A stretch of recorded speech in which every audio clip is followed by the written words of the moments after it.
So I wanted to start off by talking about my impression. Funny thing happened earlier. I have watched this film 4 times, and I confessed to Vishal, I was like, oh, that's just, those scenes weren't in what I watched before. And I think what it is that the film is exactly how I introduced it to our in-person audience, is that for me, it was prose poetry put to film. It was a cinematic prose poetry. And I was reading all the Black spaces as if they were poetic enjambment, and these moments to like meditate on language. So image and language, sort of that tension, that image text tension was at play. And so what I wanted to think through, first of all, is the title of this movie is taken from a collection of poems from Sonia Sanchez that she was writing as a dedication to many people who have passed or transitioned from HIV/AIDS. And so I'd like maybe if you can tell us a little bit about the significance of the film, the significance of naming the film without using the question mark. Yeah, I'm also thinking about the house, the idea of the house with the lions, and the fact that the film has so many openings for viewers and so many openings in terms of political activism, kinship, friendship. Like where do you put your lions for this house that has so many openings? I mean, when we were finishing the edit of the film, which was like March 2021, and I think it was like right as we were coming right up to like the finish line for it, I asked vqueeram for help titling the film, because I think it had lived in in our edits as all these different names. Honestly, it was like a Mad Mind was one name, just because there was a song that kind of refers to the Mad Mind, that song Babra, which is kind of in the early part of the film. But it was a placeholder name and we didn't have one. And so vqueeram suggested, Does Your House Have Lions? As coming from the Sonia Sanchez book of poetry. And I actually was not aware of the book of poetry. And then as I started to look into it and realized that on that first, the first page of Sonia Sanchez's book is this sort of anecdote that's reprinted, and it refers to Rahsaan Roland Kirk, who's a jazz musician, and a kind of an anecdote. The anecdote is written by Joel Dorn, who is Rahsaan Roland Kirk's producer, and it's basically sort of, I'll just kind of paraphrase it. It's about Joel having bought a house, and Rahsaan says to him, "Did you buy a house with lions? Get yourself a house with lions." Like outside of a post office and a school. I can't remember what the two other institutions are. And so as soon as I heard it, I thought immediately of just the house, right? And what I loved is that the title was kind of acknowledging that the film was ultimately like kind of about this household in many ways. But then as we started to think about it more deeply, like the idea that that Sonia Sanchez is kind of taking a title from another artist's work, and it felt like this kind of conversation between artists of that might not even have a relationship to each other, and it just sort of felt like there was all these kind of ideas kind of opening up with it, and so yeah. But I just loved it as a title, and I think very quickly the idea to not have the question mark kind of was resolved. Like I was sort of like, well, we always knew that it would refer back to Sonia Sanchez and then refer back to Rahsaan Roland Kirk. But by dropping the question mark, it kind of allowed it to be this other sort of presence. But Vikram, yeah. So thanks for that question, and thanks to Vishal for kind of elaborating that. I might want to say two things really quickly. One is that Sonia was not Sonia was kind of an accident, but not one that happened just in the middle of the conversation with Vishal. Because before my two friends got imprisoned, they were reading Zami by Audre Lorde. And I wanted to kind of draw something from the circle of friends that from Audrey's circle of friends.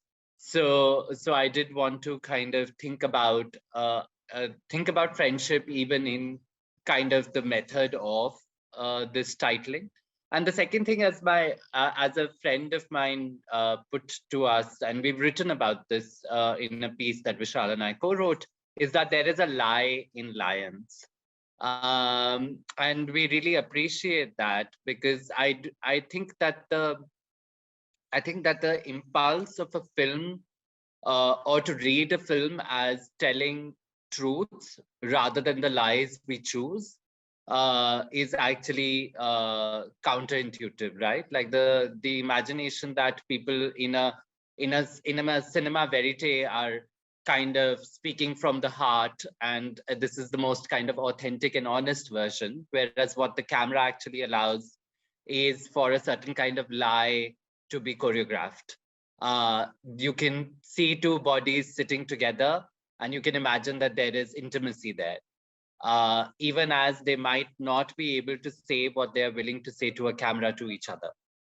And so it is in some sense, and remember that the lions in the Rasan court are not necessarily real lions, right? These are not lions that can particularly protect you when the police comes barging in. These are lions that are aesthetic, that are about a relationship to power and about things denied to us. But they are not necessarily convincing, and they are not necessarily, and they kind of man the passage. And so instead of imagining the door as the only entry into a house, what would it mean to be introduced to a house from its passage? And so the film becomes about the passages it takes to sit beside one another. For Vishal to travel all across the world to come and see us, for Dhiren to travel from a very, very small and exceptionally marginalized and oppressed village to the city, and for whatever the passage that we might call trans might mean. And so then it becomes about the things we want to put in the way of our passage, as some kind of homage, as a certain kind of ornamentalism, and a certain kind of relationship to the other. Those who may not sit beside us, but could see us from far, letting them know that we see them too. So maybe that's a short kind of answer. No, I love that. I mean, there's so many. So from what you just said, there are three things that are running through my mind, but I'll do it in steps.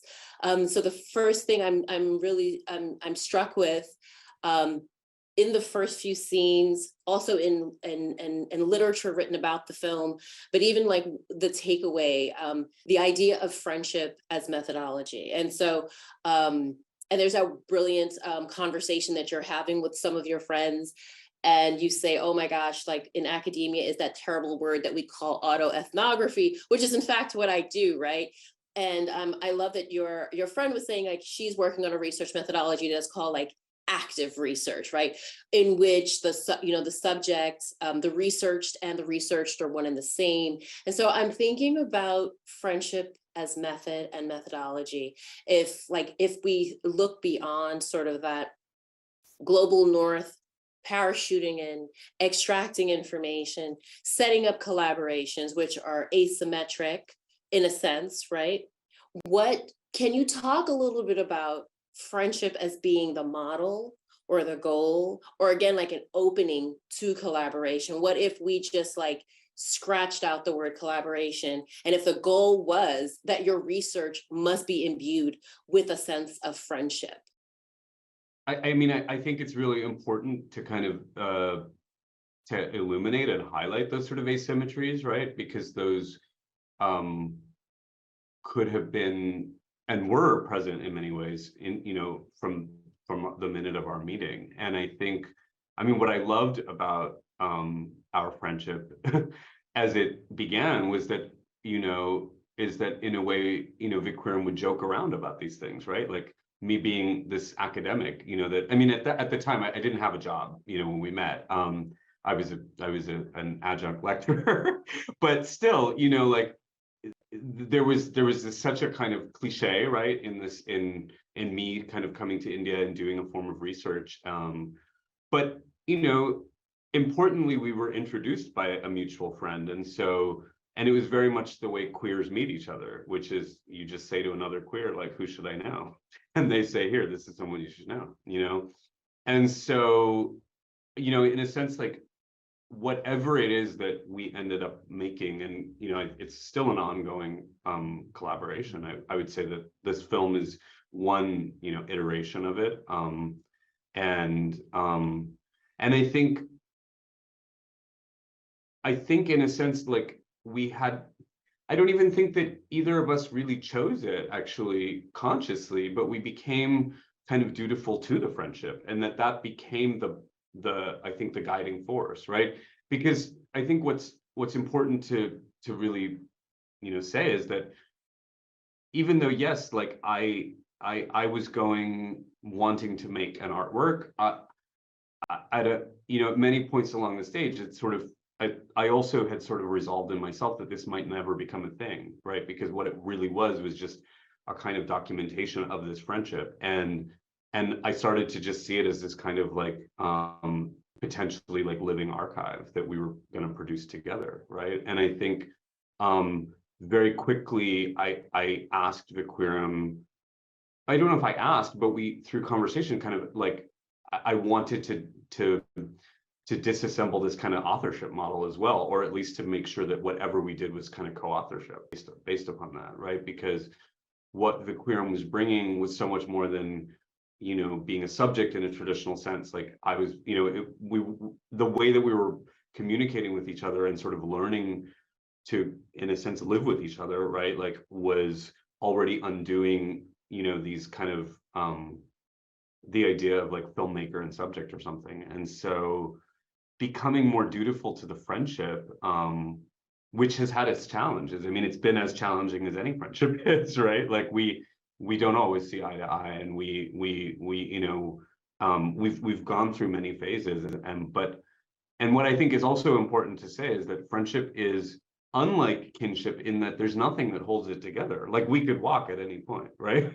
And that sort of interesting tension, like, or in a certain way, I think actually produces something that I think is very productive in a way. But I don't know. I would love to hear vqueeram's thoughts about that.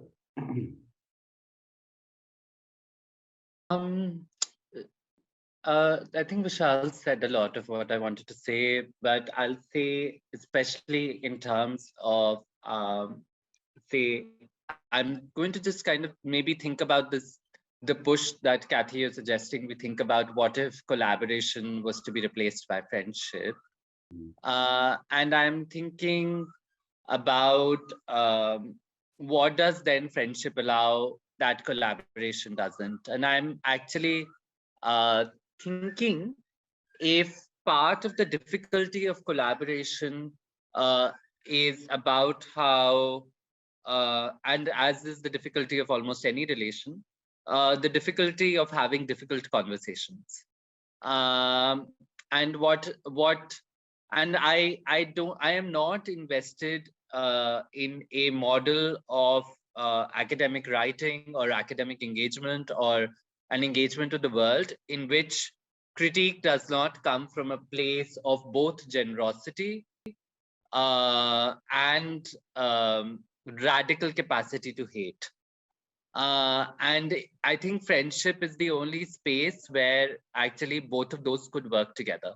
And I might just kind of give an example to that. Is like, say, for example, like the idea of the bitch slap, right? The idea of like being able to slap someone across the face when they say something annoying, but it's not coming from a place of power or oppression, but coming from a place where you need to be shaken a bit for you to find your ground again, right? And I don't think that beside intimacy, beside the stake in another person's life, you will demand something like that. To suggest that what someone is doing in their life is so hurtful that the only way I can kind of grapple with it is to slap you across the face and say, no, snap out of it, or change something about this, and so I feel like, and especially for projects, artistic projects or collaborations, it's so important to be able to suggest some of these things, suggest a kind of hurt, which is not necessarily garnered towards the outside, but it's a kind of diminishing from the inside. And those are not conversations that we are necessarily trained in, right? And somehow the infrastructures of other forms of kinship, from marriage to sexual desire, etc., don't necessarily enable those conversations. It's precisely the lack of infrastructure in friendship that allows us to improvise it, but allows us to also have deep stakes in the other person. And so it's really important to be able to have some of those conversations every now and then, and to be forgiven for our lack of ethics or the excesses of hurting someone, and the possibility of forgiveness in return. I think that those are, I can't think of any other kind of relationship where that's a placeholder. But again, because of the lack of infrastructure, improvisation can also be destruction, can also come untethered. And so it's not as if, and like Vishal is saying, there's always the kind of impulse to leave, etc. And so I think there's something generative about that. I think that there is something generative about the difficulty of friendship that allows difficult conversations to happen, or for unlikely things to happen, which I think precisely because other relationships have such deep infrastructure, whether it's the academic research or researched infrastructure of marriage or whatever, they're so deep, they're so historical, that they're bound to interrupt your voice. And I feel like it is precisely the lack of sovereignty of our voice in friendship that allows for something else to happen. And maybe if I made any sense, I can stop there. Yeah, no, that's perfect. It absolutely dovetails in, and my mind is just going through the script, because the closed captioning was there, and one thing many things stuck out, but we're talking about there being an overvaluation of sort of like this global or Western consensus of feeling, and how you want more value to rage, but even more value to joy. And so it actually makes sense for the bitch slap that you mentioned. It wasn't captured on film, but what was captured on film were these moments of joy. And so I'm thinking about, so this question's a little bit robust, and you can enter anywhere that you would like. So I'd like you to talk a little bit about, and this is what I'm calling like the fantastic mundane moments of the film. And what I mean by fantastic mundane are when we use elements from like our natural world to emulate or create a fantasy. And there are these quiet snatches in the film where people are lip syncing, where Jaren is talking about his dating experiences. The sunset seems to have like, another character in the film, because it shows up 3 times, especially when Vishal, you're calling and they're like, oh no, you gotta go. It's, like the sun's about to set in 10 minutes. We're trying to experience the, the magic moment, right now. And then there was a particular scene, and I'm glad I had my, I was watching it on my laptop because I had to freeze it to see what website you were on after you were dancing in the fabulous 2-piece lingerie. And so you were on Chatterbait, which I could not look up. I could only look through Wikipedia because I didn't want my interwebs people to start tracking me as a challenge. But I was thinking about that scene, and it really like paired well with the dinner scene with both you, where you both basically asked each other, and the film cuts and neither one of you answers this question, which you ask, do you feel free, right? So I'm thinking about the fantastic mundane, I'm thinking about the register of joy, And can you speak about your individual and your sort of communal ideas of freedom? So is the screen like a site of freedom, right? Is the documentary camera a site of freedom?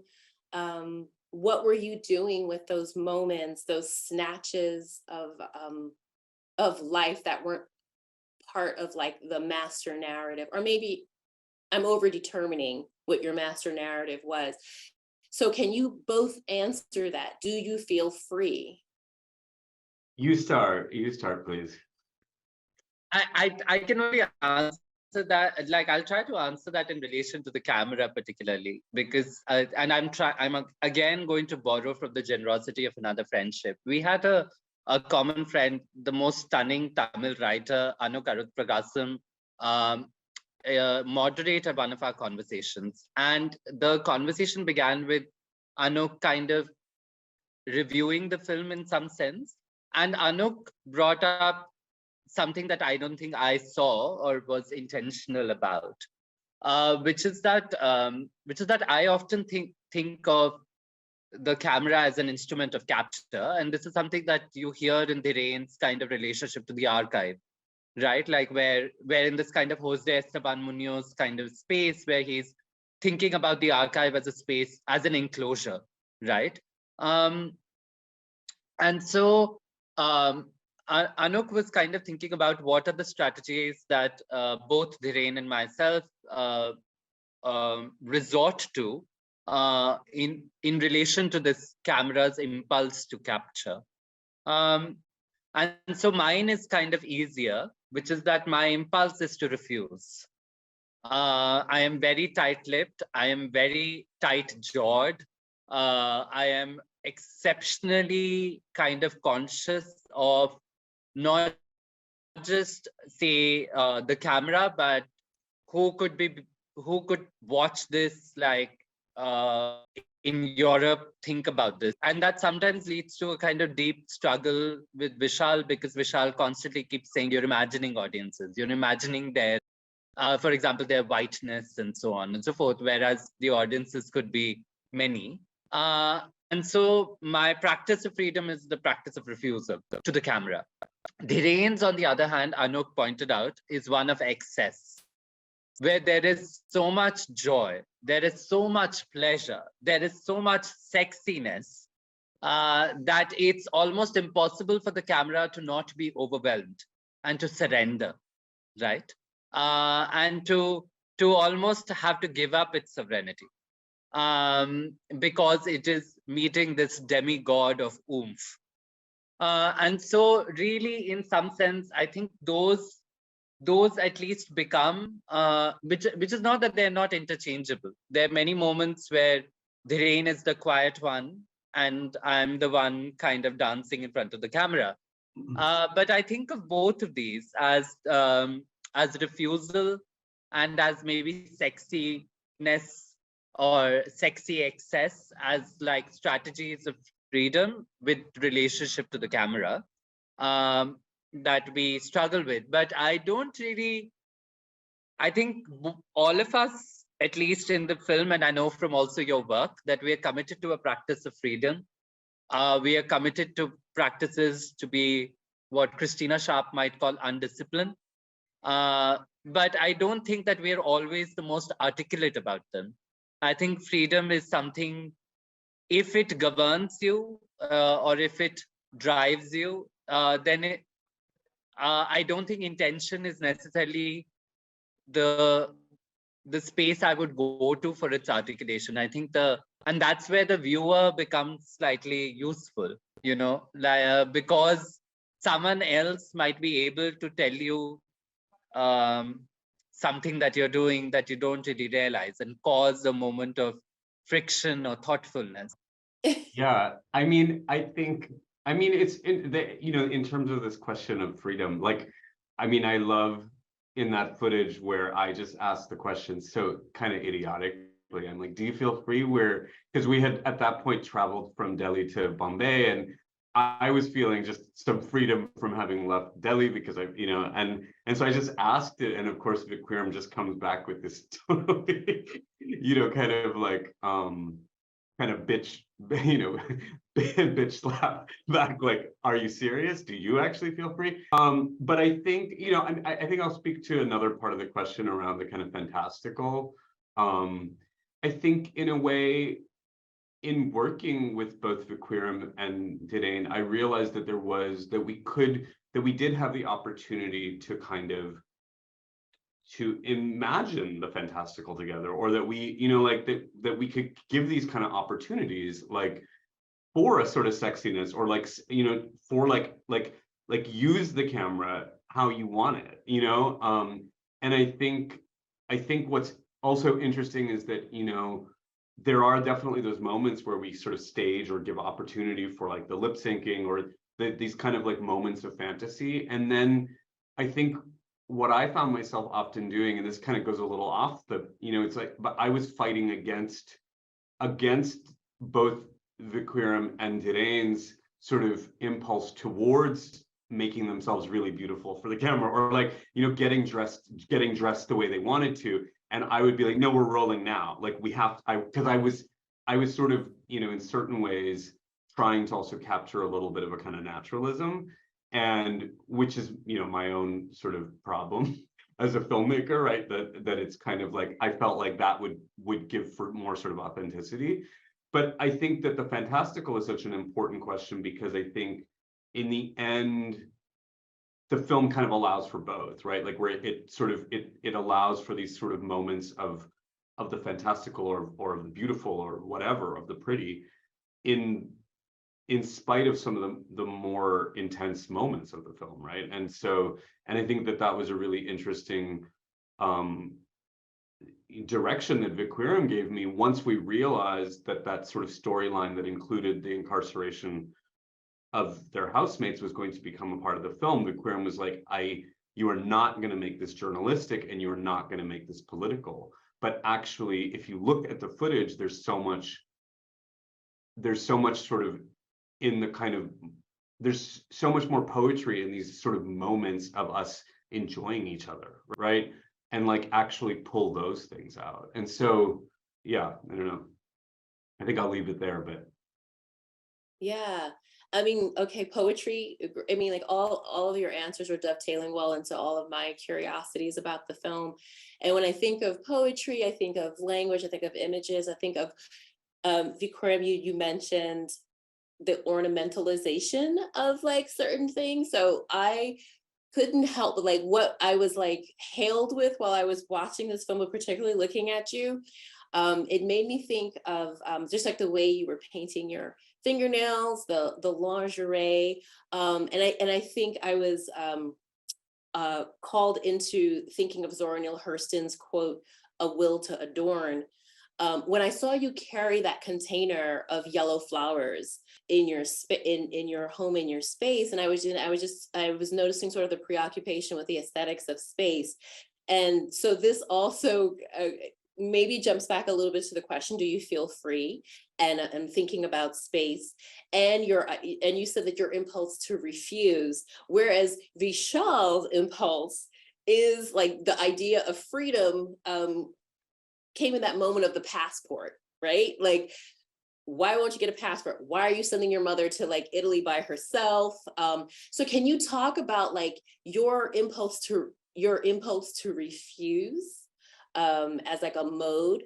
And what that means about you staying in Delhi, staying in India, and like this will to adorn the space. And so that expression from Zora Neale Hurston comes from her thinking about the aesthetics of African-American culture, but I just couldn't help but apply that to the way you were occupying space and using your body in traveling through public transportation, and also your refusal to leave India, even under conditions as ugly as the political conditions, as ugly as they are. So like I'm trying to reactivate that quote in terms of politics and the aesthetics that you insist upon.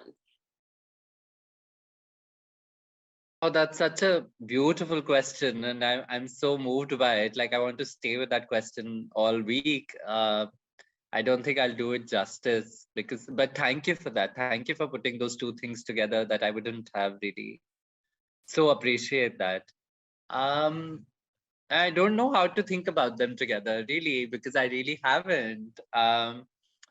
But so at least what I could say about say the Zora Neale Hurston quote or this kind of relationship to beauty, because I came across that quote in the Christina Sharp essay called "Beauty is the Method," and it's such a remarkable essay, and it's an essay I think I must have read like 120 times, as one does everything Christina Sharp. But one of the things that I think is different from for some of us, and I can't really speak for more than some of us, is that beauty is also the oppressor. And this is particularly true for trans people, where beauty can be another form of enclosure.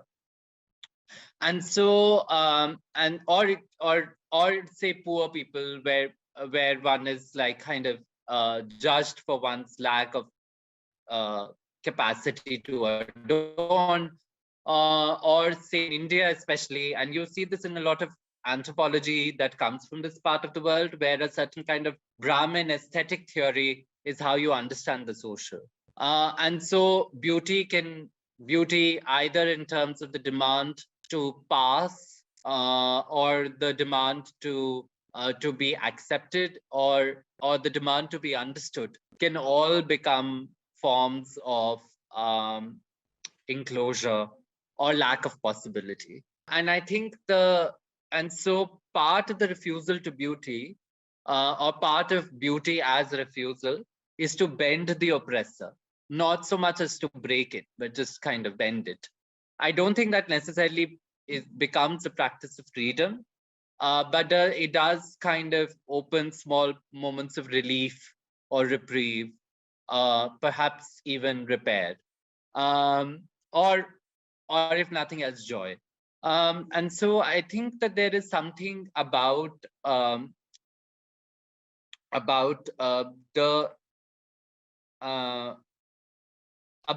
method, about the question of method that Professor Sharp opens for us. And I think, but that method is also, if beauty is a method, then so is ugliness. And I think that there is something useful to hold the two things in tension with each other. I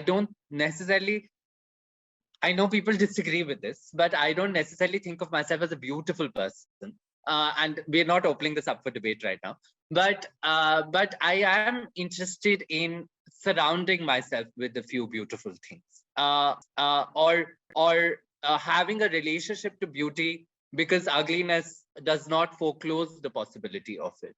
And so I am interested in what possibilities ugliness and beauty, when put next to each other, might open, right? And this is particularly true about, say, for example, Hijra folks, which are perhaps our first kind of relationship to transness in this city, where you see a person begging on the street by the red light, most kind of garish, or this kind of upper caste eye makeup, right? But the overdone red lipstick, the kind of slightly whitewashed foundation, etc., are because the figure, in order to be able to get something out of you, Hijra is relying on a relationship of power in a place where she is offered none. And that juxtaposition of the beautiful and the garish opens up something else for us. It opens up a possibility that wouldn't exist if we were to simply surrender to the terms of either beauty or ugliness, right? And I think that possibility to be disgusting and erotic at the same time is something that I think is close to a practice of freedom, because it refuses the binaries by which the world is organized. And that it's part of that refusal of the binary that the passport conversation actually comes through, because it is becoming increasingly impossible to live in this country, and I can't emphasize that enough. I am not the most threatened of people, but nevertheless, the everyday kind of the everyday kind of overwhelming of murder and violence, etc., is a lot. And one of the reasons I enjoy the film is that the film actually has far more mobility than I do. And it's an object that kind of travels irrespective of my passport, etc. There is a kind of, it engineers a circulation that I refuse, right? And so this ability for parts of me to be edited, to be presented to someone, etc., it suggests a possibility of existence that is not built on bodily autonomy and integrity. And I think I enjoy that about the image. And so maybe that's the relationship between the image and the beautiful and the passport. I hope I've answered some of this. I'm really sorry if I meandered. No, you didn't. I mean, you left a lot of openings for Vishal to think about. And I know we need to switch to questions from our Zoom audience and from also inside the theater. But I still have like half of my questions are still unanswered, but I want to share you with other people. So I'll pause here, but I'm just wondering, Vishal, if you wanted to add anything to the question in terms of like maybe the filmmaking process. And I do have deeper questions for you about that. Totally. Yeah. I mean, it's funny. I mean, this question of the passport question is just, and I think the reason I enjoy it in the film is that it's where you see kind of a part of the nature of our friendship is often like arguing, but where I'm like, no, come on, get a passport, let's go, you know, and I think that, you know, vqueeram, I mean, I love that scene because it's something that, you know, from this perspective, the first world perspective, it's very hard to kind of understand. It's hard to understand. Why would you not want to come join us, you know? And I think I really, I think that, you know, vqueeram's sort of refusal of mobility, I think, is something that is, it's sort of poetic, it's political, it's a number of different things.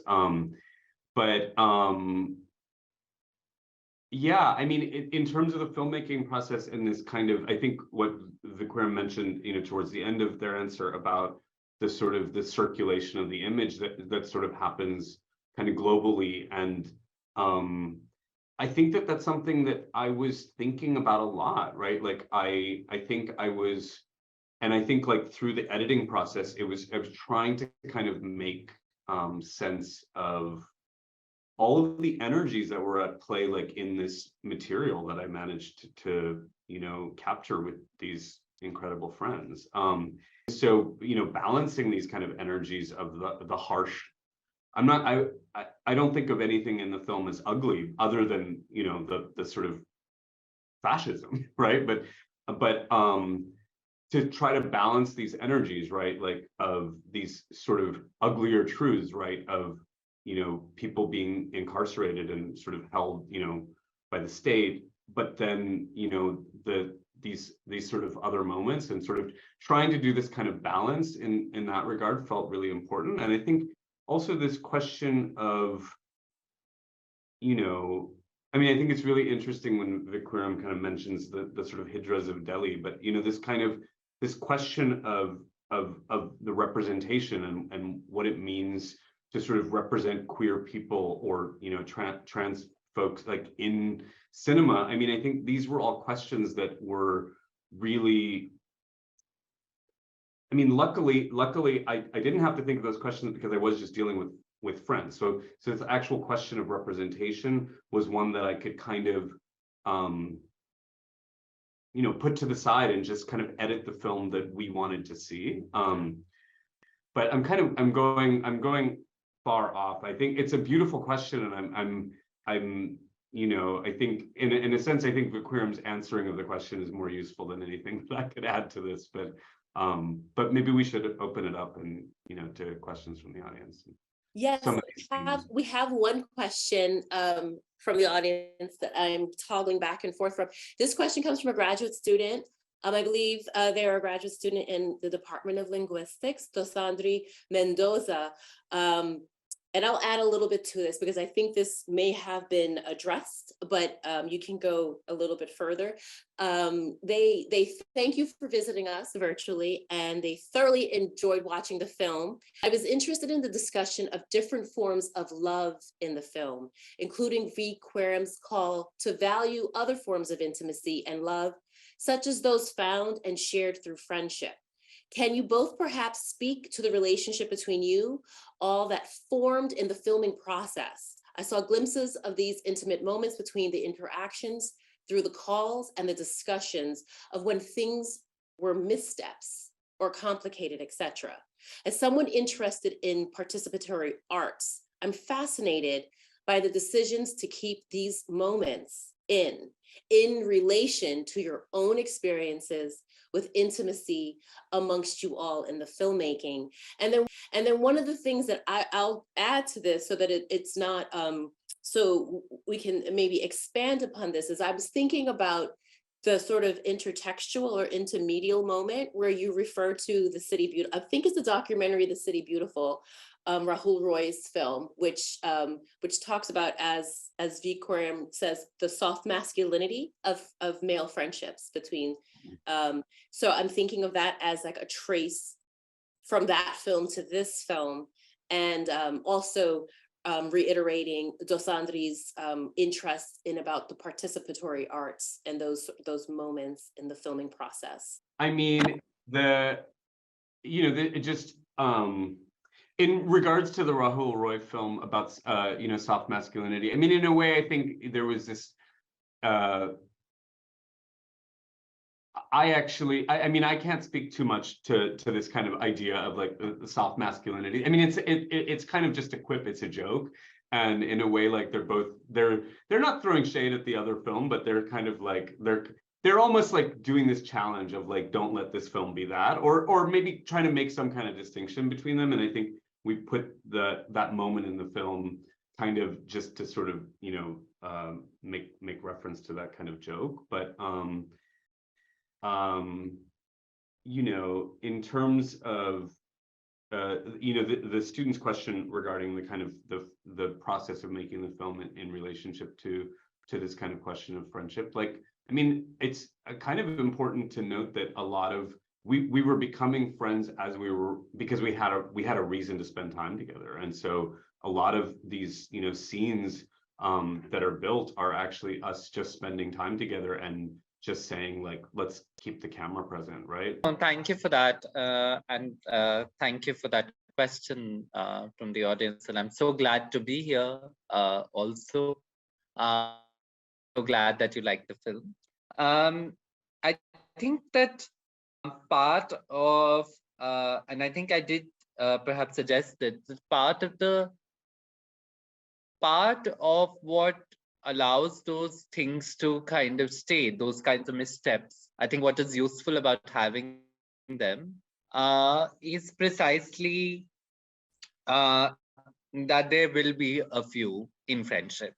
And I think that we wanted to, or I think at least in the way in which the film has been edited, it suggests that the kind of overemphasis on friendship as a radical space for repair might actually be misplaced itself, and that actually we might end up hurting each other, we might end up being insensitive, we might step on a few toes, not just our own, but also of something sacred to the other person, etc. So I think I am interested in suggesting that actually intimate spaces, and especially spaces of care and repair, are also spaces of police and violence and harm. And I think that there's something,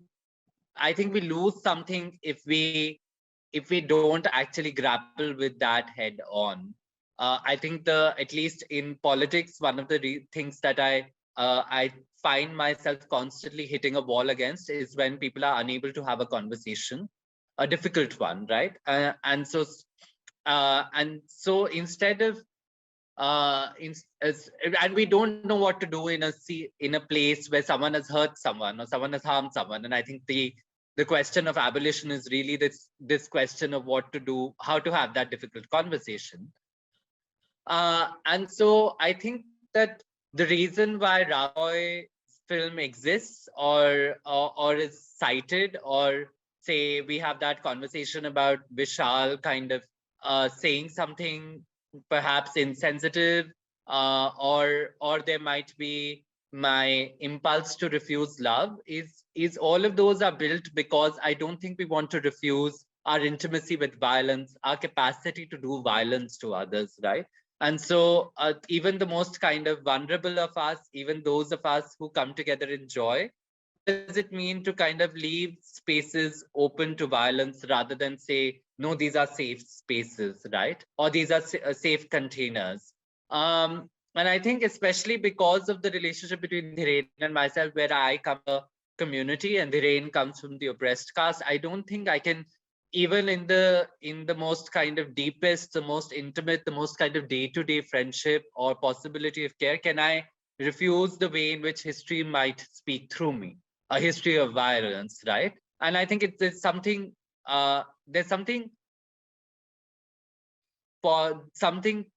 productive or generative about the way in which violence desovereignitizes us, or history might desovereignitize us through violence. It says something about our limits. It says something about our imperfections, and it's lovely to kind of build from there. What does it mean to build a space of joy from violence rather than its kind of antithesis and opposition? And I think that's where some of those things might come together. Well, I hope that kind of helped answer some of those. Yeah, that was beautiful. It also applies. I feel like I could just put you on a calendar and like you would have like quotes for me every day, like having thinking about safe spaces and safe containers, and maybe interjecting joy as an afterlife to violence, having worked through it, right? Haven't had those difficult conversations, and joy is a goal and a possibility, right? It's something we can strive for together, right? That's like the fugitive dream, right? To be there, right? Vishal. Oh, I love that idea of the afterlife, joy as the afterlife. I love that. Thank you so much for that. That's gorgeous. I need that on a calendar or a t-shirt. Oh, we have a question from the audience. Fantastic. Thank you for your beautiful film, and I find it poignant and I find it timely. And Professor Thomas, thank you for promoting friendship. Where are you, Professor Thomas? Are you on the screen, in your office, or here in the theater? I'm upstairs from where I'm probably a minute away from where you're standing. It doesn't matter. You have there's a feeling on campus that you're multidimensional and that you're multifaceted, but that's what a diamond is. I'm a feral academic. I find it poignant in that it brings so many different people together, people from UCLA, from Goa, from Bombay, from Calcutta, and now here in Santa Barbara. And I find it timely because, of course, we're fighting our own battles here with you-know-who. And vqueeram, you mentioned Muti. Matter of fact, you coined the term Muti media. How's it going with Muti over there? And I hope you're not afraid of getting acids thrown on your face, although I have that feeling too sometimes. Thank Indeed. you. I think I don't really know how I feel. And, Vishal and I are currently working on a project around disassociation as a form of relationship to grief. Because I really like living in this country has become really difficult. It's not easy to have a relationship to what is happening to people, literally, like to our most kind of like to next people sitting next to you. Like it's just And so I really, I'm trying to think through with Vishal in this kind of project that we were trying to work something out of. Trying to think if numbness, if disassociation, if there is something generative about the desire to stay in bed a little bit longer. And I know that a lot of queer desire has gone into beds, but it involves a lot of frenetic hyperactivity and so on. But what would it mean to think of now a kind of queer sexual universe of the single? I'm not thinking of the one, but of the single, of the desire to be left alone, of trying to, in the enclosure, perhaps trying to find some moments of silence and sleep and rest. And this got activated for me, particularly during the pandemic. But it's also what allows us to survive another day in fascism. And so I want to, I don't think I know how to survive this.